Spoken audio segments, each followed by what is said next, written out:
What if I told you that one of the greatest right-backs the game has ever seen wasn't a magician with the ball at his feet, that he wasn't a wonder kid, that he wasn't born with the effortless elegance of the great playmakers? What if I told you this man was once overlooked for being too small, too raw, too ordinary? And what if I told you he ended up becoming a two-time World Cup winner, a Champions League champion, a captain, and a symbol of relentless endurance? They called him Il Pendolino, the express train. But to those who watched him, he was something even simpler. He was a machine.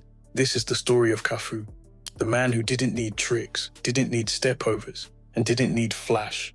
He just needed 90 minutes, a right flank, and an engine that never stopped.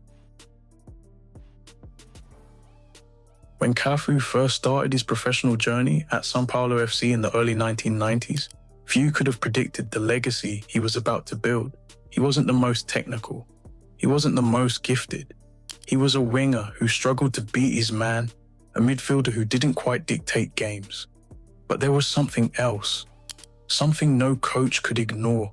He could run, and then run again, and again. Before São Paulo, Cafu faced rejection after rejection. By some accounts, more than half a dozen clubs passed on him. He was considered too light, too ordinary, too easy to overlook. In an era where Brazilian football was overflowing with flair, Cafu didn't fit the image of the next superstar. But what they missed was something you couldn't measure with a ball at your feet: mentality. While others stopped, Cafu kept training. When others gave up, he knocked on more doors. He wasn't chasing stardom, he was chasing the game itself. That obsession, that iron determination, became the foundation for everything that came later.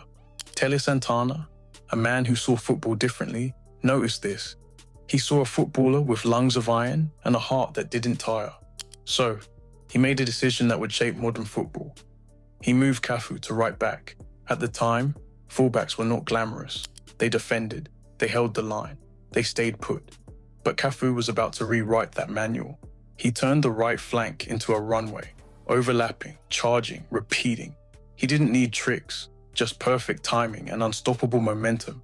In that São Paulo team, he became the extra man, the unexpected weapon, the difference. With him, São Paulo won back-to-back Copa Libertadores in 1992 and 1993. They conquered the Intercontinental Cup twice, but it wasn't just trophies. It was the way he played. Cafu made the game feel fast and alive. He brought movement to positions where there was usually stillness. Defenders expected hesitation. He gave them commitment. Midfielders expected support. He gave them endless options. Para garoto se transformar num atleta é a peneira. Mas a peneira é mais importante quando você tem condições de fazer a peneira. Eu, por exemplo, eu fui mandado embora de 9 peneiras. Todos os nãos que eu tomei na peneira serviu para que eu pudesse correr atrás do sim. Eu acordava 4 horas, 4h30 eu ia para o ponto final do ônibus. Forwards expected service. He delivered. He didn't do it with stepovers. He did it with movement. He didn't dance around opponents. He ran through them because he was a machine. In 1994, Brazil arrived in the United States chasing their first World Cup in 24 years. Their squad was stacked with stars. Cafu wasn't one of them. He wasn't even the starting right back. That position belonged to Jorginho. Experienced, established, trusted. But football, like life, turns on moments. In the biggest match of the tournament, the World Cup final against Italy, Jorginho went down injured early, and into the fire stepped Cafu. No fanfare, no preparation, just a final. He didn't panic. He didn't try to do too much. He did what he always did. He ran. He supported. He defended. He attacked. He became the heartbeat of the right side. That night, the world met a new kind of Brazilian defender. One who wasn't just there to stop danger, but to create it too. Cafu didn't hide. Início de carreira realmente é muito difícil, é muito árduo para muitos atletas. Muitos deles acabam desistindo na metade do caminho, até pelas próprias dificuldades, né, que o próprio dia a dia do futebol, o dia a dia da vida acaba te proporcionando. He embraced the moment like he'd been waiting for it his entire life, and in doing so, he wrote his name onto football's biggest stage. Brazil won the World Cup on penalties. Romario was the hero. The nation exploded in joy. But for Cafu, this was the beginning of something bigger. He had tasted football at its peak, and he wanted more. That tournament was a turning point, not just for him, but for Brazil as a team. Cafu's energy injected a new layer of dynamism into the Seleção. His runs, his pressing, his overlaps, they added something Brazil didn't even know it needed. He gave the team rhythm in moments of tension, and that hunger, that quiet, burning ambition, became one of his trademarks. Cafu didn't just want to win, he wanted to do it again. He didn't celebrate to finish the story. He celebrated to mark the beginning of the next chapter. 4 years later, in 1998, he returned to another World Cup final in Paris, this time as a starter. It ended in heartbreak. Zidane rose, France conquered, but Cafu kept moving forward, because 4 years later, in 2002, he led Brazil onto the pitch as captain. In Yokohama, Brazil lifted their 5th World Cup. Ronaldo stole the headlines. Rivaldo and Ronaldinho mesmerized the world, but it was Cafu, the relentless right-back, who lifted the trophy. He became the only man in history to play in 3 consecutive World Cup finals, from a bench player in 1994 to captain in 2002. And as he held that golden trophy above his head, he shouted to the world, "Regina, I love you," a message to his wife, but also a moment that humanized a machine. Cafu didn't need to score goals. He didn't need to be the headline act. He was the rhythm behind Brazil's samba, the engine behind their artistry, the tireless force that made magic possible. He was a machine. By the late 1990s, Cafu's legend had already taken root. Europe was calling, and it was Italy, Serie A, the toughest league in the world, that became his new home. In 1997, he joined AS Roma, a league full of giants, tacticians, defensive walls, and in the middle of it all came a fullback who refused to stop running. The fans gave him a new name, Il Pendolino, the express train. Every game, the same image. Cafu on the right touchline, bombing forward, creating chaos. Opponents knew it was coming. They just couldn't stop it. He wasn't unpredictable. He was inevitable. Serie A during this era wasn't friendly to attacking defenders. It was a chessboard of elite backlines. Maldini, Thuram, Nesta, Cannavaro. Italy was a place where football was won with structure, precision, and tactics. But Cafu walked in and played like someone who didn't believe in limits. He made the rigid flow. He made the careful become chaotic. He was also consistent, week after week, season after season. Cafu didn't have off days. His level didn't dip. Even when Roma faced the best defenders in Europe, Cafu's engine kept pushing, dragging the team forward. In 2001, Roma won the Scudetto, their first in 18 years. Totti was the prince, Batistuta the finisher, but Cafu was the pulse. His overlaps, his lung-busting runs, his discipline, they were the platform for everything. More than just a player, he became a leader on the pitch, not with shouting or theatrics, but with his example. His commitment was contagious. His energy lifted the team. When Roma needed courage, Cafu gave it to them with his legs. And just when people thought his peak was behind him, Cafu joined AC Milan in 2003. He was 33. For most fullbacks, that's the twilight. For Cafu, it was another gear.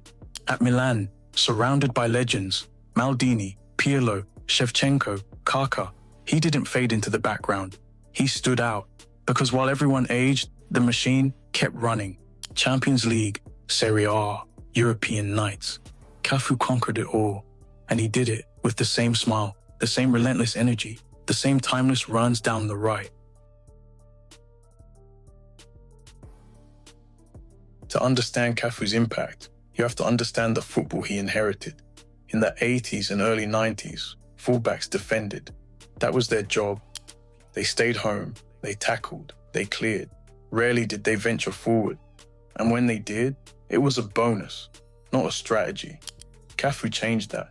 He turned the right flank into an avenue of attack. He made the overlap not just a move, but a weapon. He stretched defenses before they even had time to react. He ran before the ball was played. He forced opponents to adjust their entire shape because he never stopped moving. And what made him different was simplicity. He didn't rely on trickery. He relied on intelligence, on timing, on endurance. Cafu wasn't just fast. He was smart fast.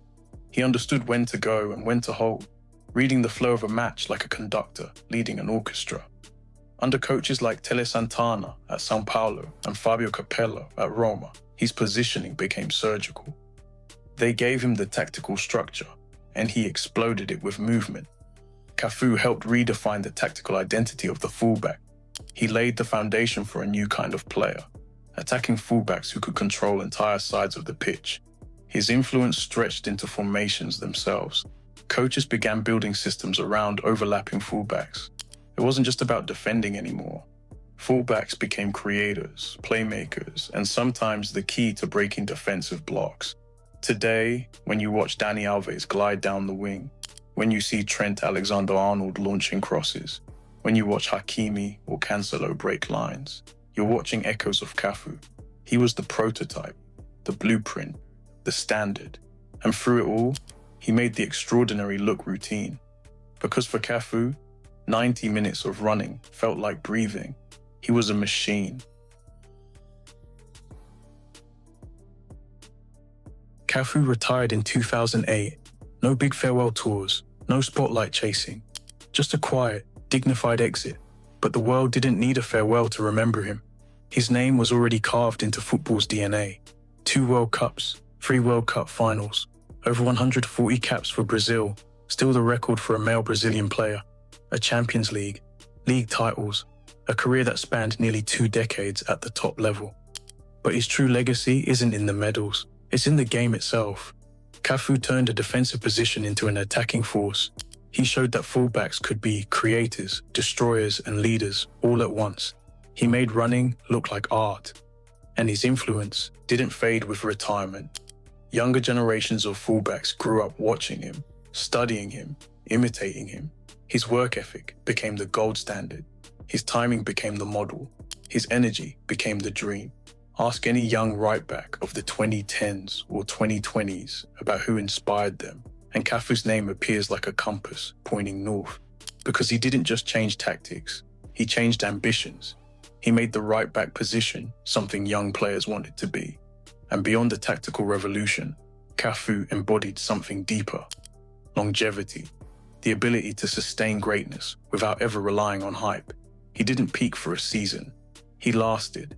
Year after year, match after match, he gave everything. Cafu also represented something rare in modern football: pure joy. He never carried himself like a superstar.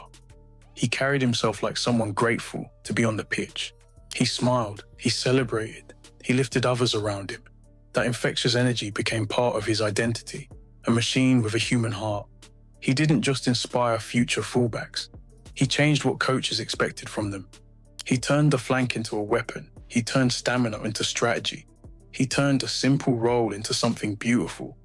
And perhaps the most extraordinary thing about Cafu is that he wasn't extraordinary in the traditional sense. He wasn't the most technically gifted. He wasn't a trickster. He wasn't a superstar in the way we think of superstars. But he was relentless. He was dependable.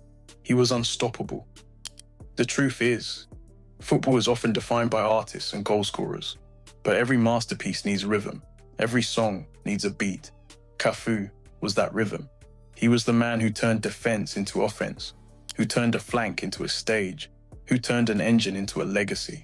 He was a captain, a leader, a pioneer. He was a machine. Cafu didn't need to be the flashiest player on the pitch to leave a permanent mark on the game. He didn't need headlines or hype or tricks. All he needed was a flank, a pair of lungs that never gave in, and a spirit that refused to stop. Every modern fullback, every surging overlap, every relentless run carries a trace of him. Cafu didn't just play the game, he reshaped it. The footballer who couldn't dribble became the greatest fullback of all time. The machine who changed football forever. If you enjoyed this story, don't forget to like the video. It really helps more football fans find it. Make sure to subscribe so you don't miss our next deep dive into the legends who shaped the game. And when you're done here, check out our other footballer stories over here.